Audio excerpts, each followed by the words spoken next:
여인으로 뽑혀 궁중에 들어왔는데 잠옷 얼굴이 아름다웠다. 사관원의 한성우가 궁인 장씨를 염려하여 왕에게 미인을 경계하라고 상소를 올렸다. 외모에 대해 언급이 거의 없는 조선왕조실록에서 이례적으로 한 여인의 아름다움에 대해 기록된 내용입니다. 그녀는 드라마의 단골 소재로 자주 등장했고 이미숙, 전인화, 김혜수, 김태희 등 당대 최고의 미녀 여배우들이 연기하고 싶을 정도로 조선시대 여성 중 화제성이 가장 높은 인물인데요. 특히 그녀는 여인임에도 불구하고 야사가 아닌 실록에서 무려 80번 이상이나 언급될 정도로 조선 숙종시대의 가장 핫한 인싸였습니다. 그동안 인현왕후를 내쫓은 악랄한 여성으로만 기억되었던 그녀 장희빈. 하지만 시대가 바뀌어 요즘은 역사 속 궁당 정치의 희생양이다, 숙종의 정치적 놀이개였다 등 그녀에 대한 다양한 해석이 나오고 있죠. 과연 실제 역사 속 그녀는 악녀였을까요? 아니면 역사 속 희생양이었을까요?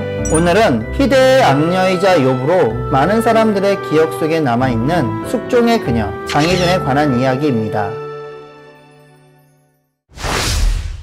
스물탱이! 조선판 신데렐라.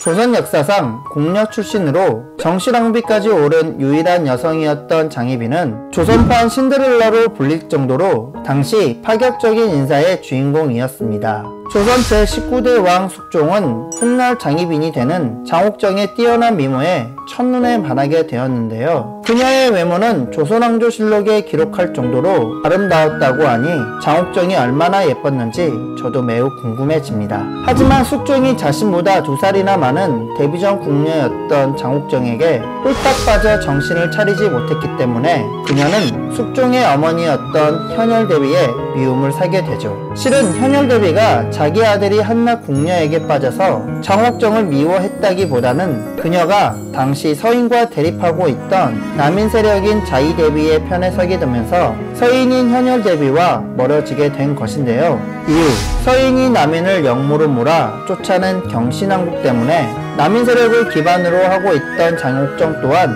숙종 6년에 궁에서 쫓겨나게 되면서 숙종과는 생이별을 하게 되죠. 그리하여 숙종은 어쩔 수 없이 당시 중심 세력이었던 서인 출신의 인현왕후를 왕비로 받아들이게 됩니다. 하지만 눈에서 멀어지면 마음도 멀어진다는 말을 비웃기라도 하듯이 숙종은 궁에서 쫓겨난 장옥정에 대한 그리움이 더욱 진해지고 있었죠. 그리고 자신이 원해서 한 혼인이 아니었기 때문에 처음에는 자신의 정실 아내인 인현왕후를 탐탁지 않게 생각했습니다. 시간이 지나고 숙종의 어머니인 현열대비가 세상을 뜨자 숙종은 기다렸다는 듯이 서인의 반대에도 불구하고 다시 장옥정을 궁으로 불러들여 내명부 종사품의 수건으로 삼게 되죠. 궁으로 들어온 장옥정은 남인 세력이자 왕실의 어른인 자의대비의 무한한 신뢰와 숙종의 애틋한 사랑을 받게 되고 마침내 숙종에게 첫 아들을 안겨주게 됩니다. 이에 숙종은 장옥정을 내명부 정일품 후궁인 희빈으로 삼게 되고 그녀의 전용 숙소인 취선당까지 지어주게 되는데 당시 장희빈의 위세는 날아가는 새도 떨어뜨릴 정도로 대단했죠. 참고로 장희빈의 본명은 장옥정으로 희빈이라는 풍계를 받은 후 흔히 우리가 아는 장희빈이라 불리기 시작합니다.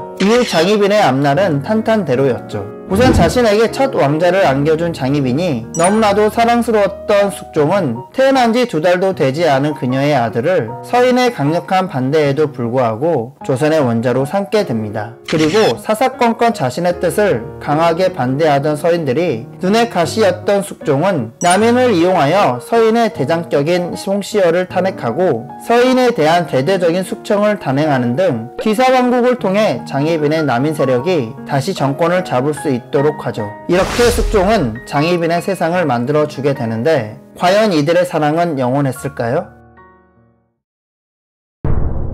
바람둥이 숙종.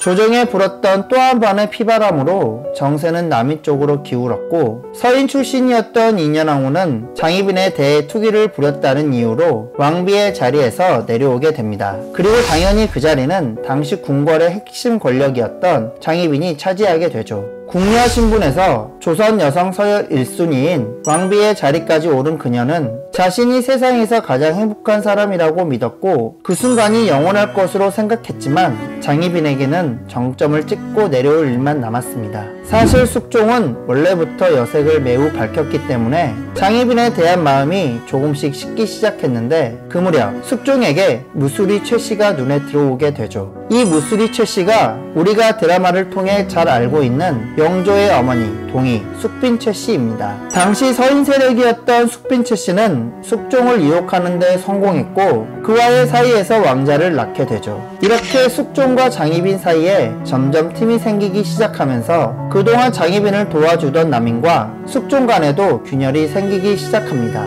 장희빈이 왕비가 되고 권세를 잡은 남인의 세력이 자신의 왕권을 위협한다고 생각한 숙종은 결국 이들을 몰아낼 생각을 하게 되고 또다시 환국이 일어나 남인에서 서인으로 세력이 바뀌게 되죠. 이 과정에서 숙종은 서인의 기반이었던 인현왕후를 복위시키고 동시에 남인의 지지를 받던 장희빈을 국무가 두릴 수 없다는 이유로 왕비의 아래 지위인 희빈으로 강등시키게 됩니다. 결국 갑술 황국으로 인해 궁에서 쫓겨나 취선당으로 밀려난 장희빈은 자신과의 사랑을 저버린 숙종을 평생 미워했고 숙종 또한 그 후론 그녀를 찾지 않았다고 하죠. 그 후 인현왕후가 복위된 지 만 7년 만인 숙종 27년 8월 결국 인현왕후는 갑자기 병으로 생을 마감하게 되는데요. 하지만 장희빈이 인현왕후를 저주했다는 숙빈 최씨의 밀고에 의해 화가 난 숙종은 이 사건을 계기로 장희빈에게 자결을 명하게 되죠. 이를 거절한 장희빈에게 숙종은 사약을 내리게 되고 끝까지 사약을 마시지 않겠다는 그녀에게 힘으로 제압하여 사약을 먹여 그녀를 죽음에 이르게 한 이야기는 우리에게 친숙한 부분입니다. 하지만 숙종실록과 승종원 일기에는 숙종이 희빈에게 자결하라고 명을 내려 희빈이 스스로 목숨을 끊는 것으로 되어 있는데 이를 보면 역시 역사는 승자의 편에서 쓰여진다는 것을 다시 한번 느낄 수 있는 대목입니다. 장희빈은 숙종이라는 사내를 만나 평생 사랑하고 행복하게 살고 싶은 마음밖에 없는 천생 여자였을지 모르지만 숙종은 장희빈을 사랑의 대상이 아닌 자신의 왕권을 강화하는 수단으로밖에 생각하지 않은 것 같아 개인적으로 씁쓸한 생각이 드네요. 스물탱이!